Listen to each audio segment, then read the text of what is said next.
Hey, Book Talk, let's do February and March reading wrap up. Also, at the end of this video, we'll do a final balance the bookshelves tally.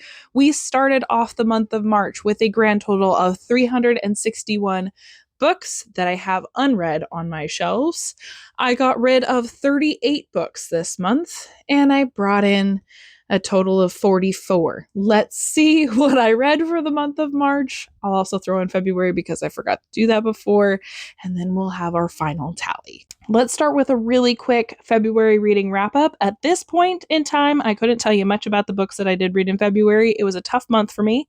I was in a huge reading slump for about half the month, but I did manage to finish 10 books. I did DNF 2.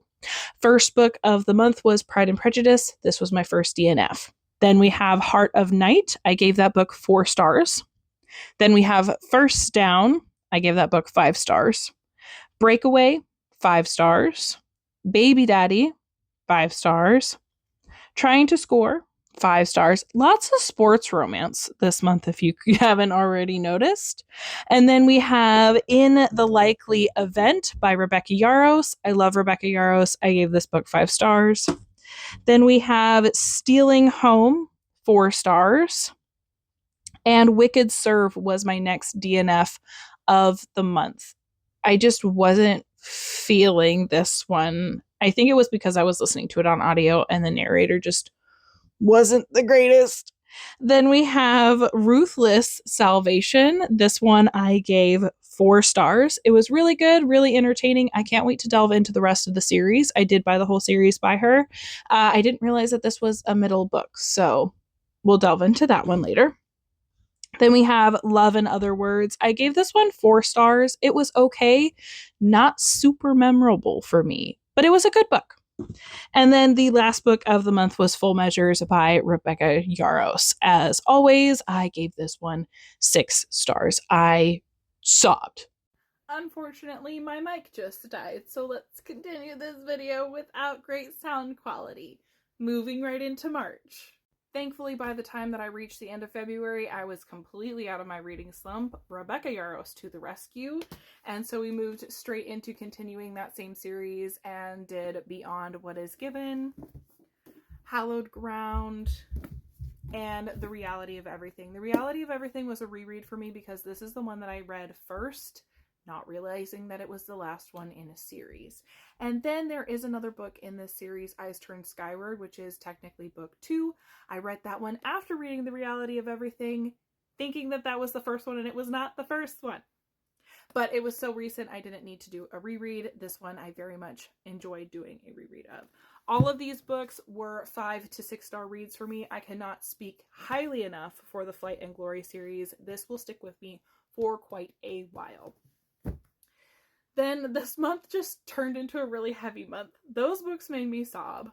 And I moved straight into Binding 13 because why not continue the cry fest? This book didn't make me cry as hard as I thought it was going to, but this one, Keeping 13, definitely made the emotions come apart. And once I had these two in my head, I could not stop and I had to continue the emotion and move straight into Saving 6 and Redeeming 6. This one, if you love Shannon and Johnny, you need to read Joey and Aoife. I cannot, this will be a hill that I will die on. I love the Flight and Glory series. I love this one even more. I can't, I don't even have the words to say the things that I want to say, but the emotions that I felt, the tears that I shed for all of them, I loved it exponentially. Then I took a break from my hard copies and I moved straight into Older by Jennifer Hartman.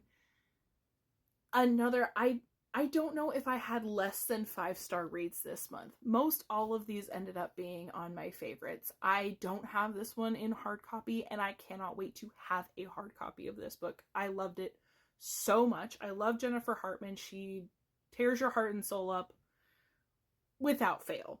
This one was so good. Age gap done right. Age gap done right.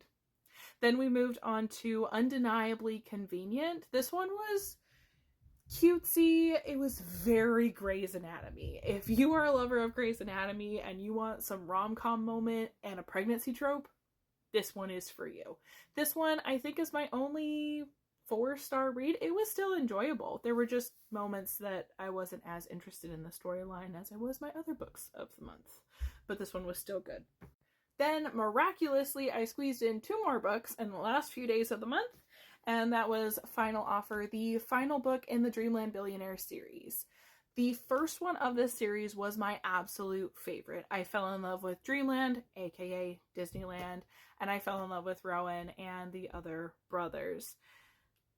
Declan's story wasn't as interesting as the first one. This one was a lot better than the second one. So in my ranking, I would say 1, 3, and 2 from most to least. And I will say, this is a great example, this book in particular, versus Saving and Redeeming 6, showing you versus telling you. Both of these books deal with addiction of some sort. This one deals with alcohol. This one deals with drugs and alcohol. And the way that Chloe Walsh described and showed you what Joey was going through and kind of got you into his brain as to why he has the issues that he has and why he keeps going back to something that he knows is terrible for him and terrible for the relationship that he tries to keep with Aoife, is just so much more powerful versus the telling. Not a bad book. I still enjoyed this book. It was good, but it's just done a little bit differently. So great example if you've read either of these or are going to read either of these. Great example of telling you the information versus showing you the information. And the last book that I was able to squeeze in a day was The Hunger Games. I've watched these movies years and years ago, and I've loved them, and they've been on my shelves, and I've rewatched them over time, but I never actually read the books. Reading the books, it really gets you into Katniss's head, and I love that aspect. You really start to understand her as a character, and my personal opinion, I think there might be differences here.